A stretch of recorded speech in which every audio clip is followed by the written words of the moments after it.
Welcome to another episode of My Weird Prompts, an AI-generated podcast featuring the random prompts of Daniel Rosehill as answered by a revolving cast of friendly AI characters.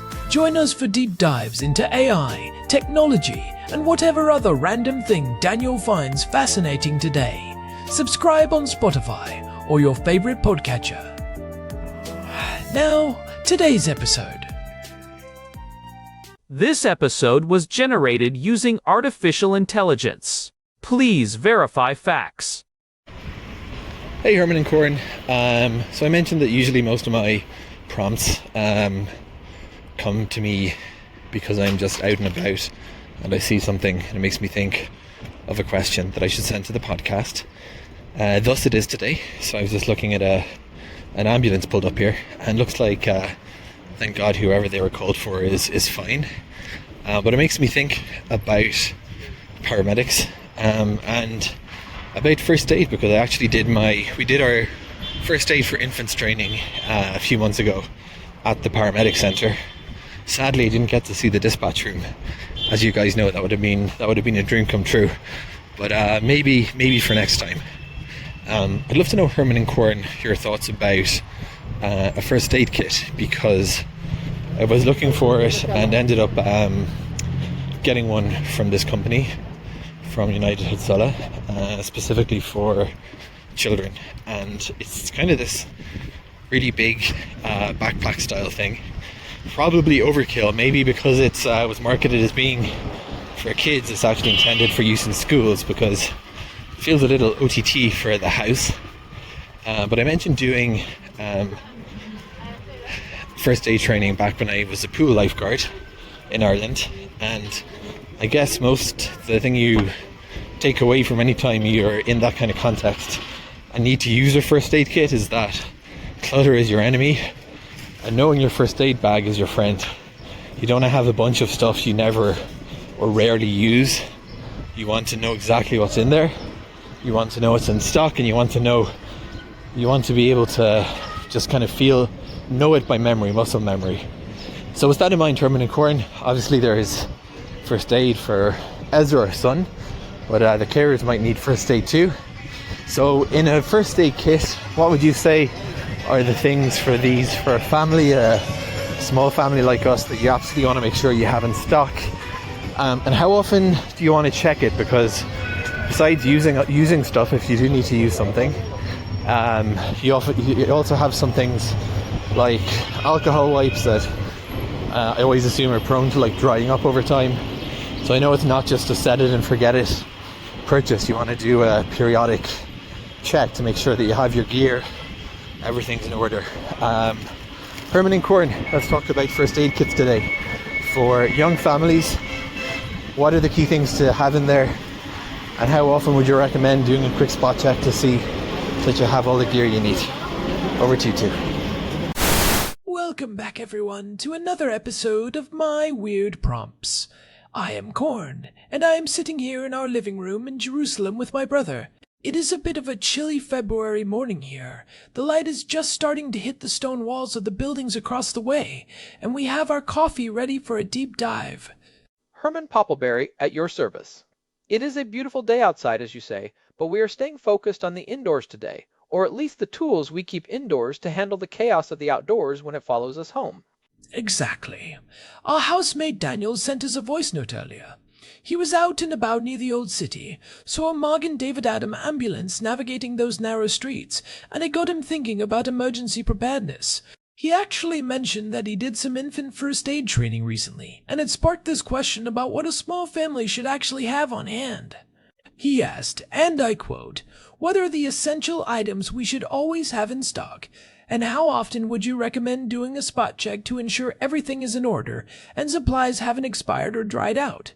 It is a great prompt because first aid kits are one of those things people either ignore entirely or they go way overboard and buy a tactical medic bag that belongs on a battlefield, not in a suburban kitchen. There is a psychological phenomenon where buying the gear makes you feel like you have done the work, but if you do not know what is in the bag or how to use it, it is just a very expensive paperweight. Right? And Daniel specifically asked about the essentials and how to maintain them. He was worried about things drying out or expiring, which is a very real issue. I think we should dive into the anatomy of a proper home kit, but maybe start with the philosophy of it. Herman, you have read up on the latest 2025 International First Aid Guidelines.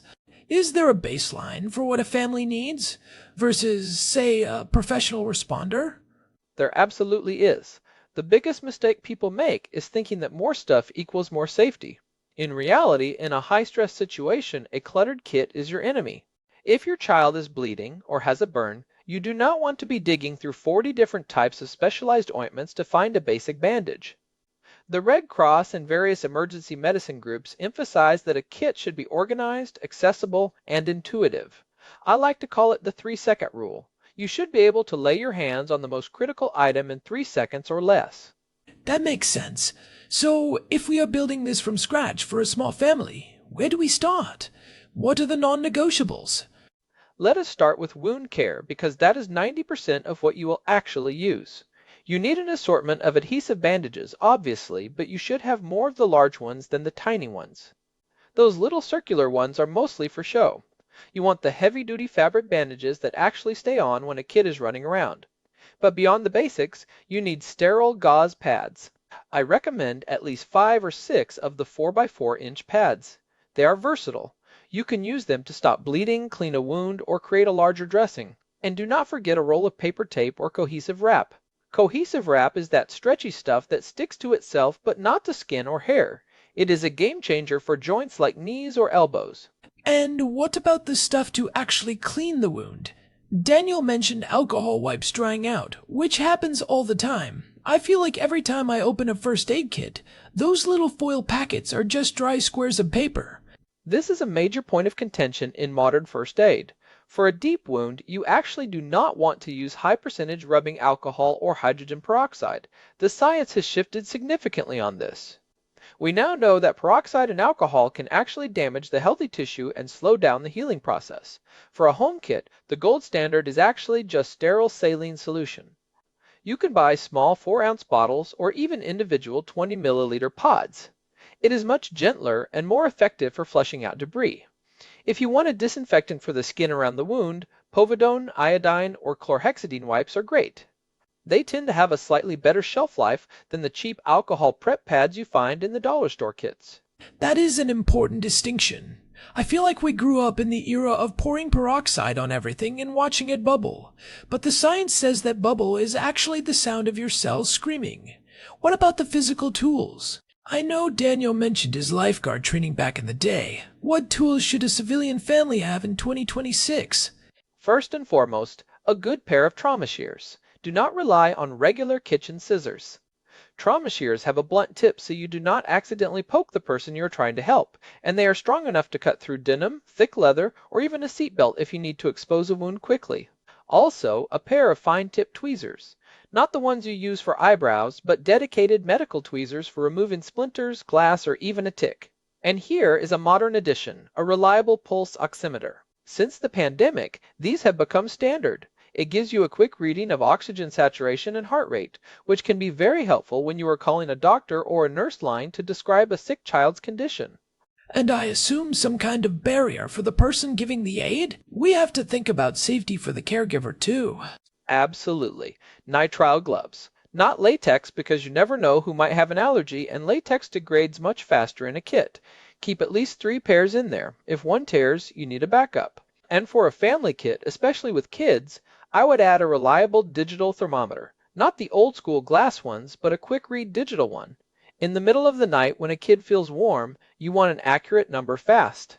I also recommend a small, high lumen pin light. Trying to look at a sore throat or a splinter in the dark is impossible. I want to circle back to the medication side of things. Obviously, we are not doctors and this is not medical advice, but in terms of stocking a kit, what is the standard for a family? You want the basics for pain and fever. Acetaminophen and ibuprofen are the staples. For a family with kids, you must have the pediatric versions and the correct dosing syringes. Do not just keep the adult pills and hope you can cut them in half correctly. That is dangerous. Also, an antihistamine like diphenhydramine is crucial for unexpected allergic reactions. And do not forget a couple of packets of oral rehydration salts. If a child has a stomach bug and is losing fluids, those can be a literal lifesaver before you can get to a clinic. I also suggest keeping a small supply of aspirin, specifically for adults who might be experiencing chest pain, as chewing an aspirin can be a critical intervention during a suspected heart attack while waiting for the ambulance. It is interesting that you mention the rehydration salts. Most people think of first aid as just bandages, but internal issues are just as common. What about topical stuff? Hydrocortisone? Antibiotic ointment? Yes to both. Hydrocortisone for stings and rashes, and a basic triple antibiotic ointment like bacitracin or neosporin. But here's the thing about those tubes. They are exactly what Daniel was talking about. They have a shelf life. Once they are open, they can get contaminated. I actually prefer the individual single-use packets for a kit. They stay sterile and they do not leak all over your other supplies. Also, consider adding a small tube of honey-based wound gel or hydrogel. They are fantastic for minor burns because they provide a cooling barrier and keep the wound moist, which is the modern preference over letting a burn air out. That is a great tip. I have definitely opened an old kit and found everything coated in a mysterious sticky gel because a tube of ointment got stepped on or just failed over time. Now, let us talk about the maintenance. Daniel was asking how often to do a spot check. Is there a magic number? Once a year? Every 6 months? I am a fan of the seasonal check, every 3 months. A lot can happen in 90 days. The temperature in your house or car can fluctuate, and that is what kills a first aid kit. If you keep your kit in the trunk of your car, the heat in the summer will degrade the adhesive on the bandages and dry out those wipes in no time. If it is in a climate-controlled part of your house, you can probably get away with every 6 months, but quarterly is better. I like to tie it to the changing of the clocks or the start of a new school term. What exactly are we looking for during these checks? Is it just looking at the date on the box? That is the start, but you have to go deeper. Check the bandages. Peel the corner of one. If the paper wrapper feels brittle or if the adhesive has turned yellow, toss the whole box. Check the liquids. If the saline solution is cloudy or pasty, it is gone. And look at the batteries in your thermometer or pen light. If they have been sitting there for a year, they might be starting to leak acid. I actually recommend keeping the batteries in a small plastic bag next to the device rather than inside it, just to prevent corrosion. Also, check your medications. Liquid medications often have a shorter shelf life once opened than tablets do. If that bottle of children's ibuprofen was opened last winter, it might be time for a fresh one. That is smart. It would be a nightmare to go for the thermometer during a fever and find the battery terminals all crusty and dead. I also think people forget that they use things and do not replace them. You use the last big bandage for a scraped knee, and then you forget the box is empty. Exactly. I tell people to keep an inventory list taped to the inside lid of the kit. Every time you take something out, put a tally mark next to it. When you see you are low, you add it to your grocery list. It sounds tedious, but it prevents that moment of panic when you realize you are out of gauze when you actually need it. Another thing people miss is the physical integrity of the container. If the zipper is sticking or the plastic is cracking, the kit is no longer protecting your supplies from the environment. I want to touch on something Daniel brought up, which was the size of the kit. He mentioned buying a kit from a company that felt a bit like overkill, almost like it was meant for a school or a larger group. Is there such a thing as too much? There is, and it is usually because of the clutter factor I mentioned earlier. If you have a bag with 50 different compartments and you have to unzip 3 things to get to a Band-Aid, it is too much. For a small family, you want something the size of a lunchbox or a small backpack. It should be red or a bright color so it is easily identifiable. You do not want a black tactical bag that blends into the shadows of a closet. You want something that screams, "I am the medical kit," even to a guest or a babysitter who has never been in your house before. Right. Where is the red bag? Is much easier to shout in an emergency than where is the small black backpack with the many straps? Precisely.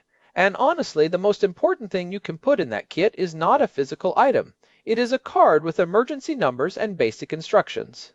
Yes, we all have our phones, but what if your phone is dead or you are the one who is injured and your kid needs to call for help? Having your address, your emergency contacts, and the number for poison control written in big, bold letters inside that kit is vital. In Jerusalem, you would want 111 for the ambulance, 100 for the police, and 102 for the fire department. That is such a good point. In a moment of high stress, even basic information like your own zip code can sometimes vanish from your brain. Having it right there is a huge relief. Now, Herman, you are the researcher. Are there any new things that have become standard recently? I'm thinking of things like tourniquets or hemostatic agents. Should a regular family have those? That is a fascinating shift in the industry. For a long time, the advice was that tourniquets were a last resort and very dangerous.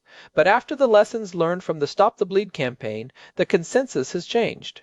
If there is a life-threatening bleed on a limb, a proper commercial tourniquet like a combat application tourniquet, or CAT, is the most effective tool. It is much better than trying to fashion one out of a belt. However, you really should have training. Daniel mentioned he did an infant first aid course, which is fantastic. I think every parent should do a basic Stop the Bleed course. As for hemostatic agents like QuickClot gauze, they are great to have. They are gauze pads treated with a mineral called kaolin that helps blood clot faster. They are safe and very effective for wounds where you cannot easily apply a tourniquet like on the shoulder or hip. It feels like the kid is evolving from just fixing small boo-boos to managing things until the professionals arrive. That is exactly the right way to think about it. You are the bridge between the accident and the hospital. Your job is to stabilize. For a small family, that means stopping the bleeding, keeping the person calm, and preventing further injury. Another modern addition I am seeing in family kits is a small supply of Narcan or naloxone. Even if you do not have opioids in your house, having it in a community or car kit can save a life in an accidental exposure or overdose situation. It is becoming as common as an EpiPen in some regions. Let us talk about where to keep it. In our house, we have a central spot, but I know some people keep one in every bathroom. What is the most efficient setup? One main comprehensive kit in a central, accessible location. The kitchen is usually best because that is where the light is good and there is water nearby. But you should also have a smaller go-bag version for the car or the stroller. The car kit needs to be more robust because you might be further from help. It should include things like an emergency blanket, a whistle, and maybe a more powerful flashlight. I also recommend a small trauma pack that stays in your diaper bag or backpack when you are at the park. And what about the bathroom? I feel like that is where everyone naturally goes when they get hurt. The problem with bathrooms is humidity. The steam from the shower is the enemy of medical supplies. It makes bandages lose their stick and can cause medications to degrade faster. If you keep supplies in the bathroom, make sure they are in a truly airtight container. Honestly, a high shelf in a hallway closet or a kitchen cabinet is usually a better environment for the longevity of the supplies. You want a cool, dry, and dark place. That makes a lot of sense. I never thought about the shower steam affecting the Band-Aids, but it explains why the ones in the medicine cabinet always seem so flimsy. Exactly. And speaking of keeping things dry, if you're building your own kit, I highly recommend using clear plastic containers or heavy-duty zip-top bags inside the main bag. It keeps things organized by category, like wound cleaning, bandages, and medication, and it adds an extra layer of protection against spills or moisture. If a bottle of saline leaks inside a bag, you do not want it soaking your gauze and bandages. I like that categorization. It also helps if you are asking someone else to get something. Go to the red bag and get the blue pouch labeled bandages is a very clear instruction. It saves time, and in first aid, time is the one thing you cannot buy more of. I also recommend including a small notepad and a permanent marker. If you have to give a child medication, you can write down the exact time and dose so you do not forget or double dose. If you have to apply a tourniquet, you must write the time it was applied on the person's limb or the tourniquet itself. We have covered a lot of ground here. We have the essentials: gauze, saline, shears, thermometer, gloves, and basic meds. We have the maintenance, quarterly checks, watching for heat damage, and checking the stickiness of adhesives. And we have the philosophy: organization over quantity. Herman, is there anything else that often gets overlooked in these family kits? Stickers. Stickers? I am serious. If you have a small child who has just had a scary fall or a painful scrape, the psychological aspect of first aid is huge. A colorful sticker or a bandage with a cartoon character on it can change the entire mood. It helps the child calm down, which actually makes it easier for you to treat them. It is not medical in the traditional sense, but in a family kit it is an essential. I would also add a small sealed lollipop. It can help with the shock of a minor injury and gives them something to focus on other than the pain. I love that. It is the human element of the collaboration between the parent and the child. It is not just about the wound, it is about the person. Exactly. And maybe a small comfort item like a tiny toy or a familiar picture. First aid is as much about managing the nervous system as it is about managing the physical body. If the parent is calm and the child is distracted, the healing process starts much smoother. This has been really enlightening. I feel like I need to go and check our own kit right now. I suspect our alcohol wipes are probably from 2022, and I know for a fact we do not have any saline pods. I will join you. I think we might be low on the large fabric bandages after your little kitchen mishap last month. Hey, that mandolin slicer is no joke. I was glad we had the gauze, I can tell you that. It really drove home the point that accidents happen in the most mundane moments. It was a classic stop the bleed moment. You did well, though. You did not panic, you applied pressure, and you knew exactly where the supplies were. That is the goal for everyone. Thanks. Before we wrap up, I want to say thanks again to Daniel for the prompt. It is so important to revisit these basics, especially as technology and medical guidelines evolve. And to all of our listeners, if you have found this helpful, we would really appreciate it if you could leave us a review on Spotify, Apple Podcasts, or whatever platform you are using. It genuinely helps other people find the show and join the conversation. It really does. We love seeing those reviews come in, and we read every single one. And remember, you can find all our past episodes, all 600 of them, over at myweirdprompts.com. There's a lot of deep diving into all sorts of topics there, from the history of medical tools to how to survive a power outage. Absolutely. We have been doing this for a long time, and it is the community that keeps us going. If you have a question or a weird prompt of your own, there is a contact form on the website. We would love to hear from you. No topic is too small or too strange. Whether it is first aid, space travel, or the history of the stapler, we are here for it. We want to help you navigate the world with a bit more curiosity and a lot more preparation. Well, on that note, I think we have some kits to inspect. Let us go find the red bag. I think it is in the hall closet behind the winter coats. Thanks for listening to my weird prompts. We will be back soon with another exploration of the things you didn't know you needed to know. Stay safe out there, everyone. Check those expiration dates. Goodbye. Goodbye. This episode was generated using Gemini Flash 3. Text-to-speech engine was Chatterbox Turbo. Thanks for listening to another episode of My Weird Prompts, an AI-generated podcast featuring Daniel Rosehill's AI prompts, as answered by a revolving cast of friendly AI characters including me, Cornelius the Sloth. Subscribe on Spotify or visit myweirdprompts.com.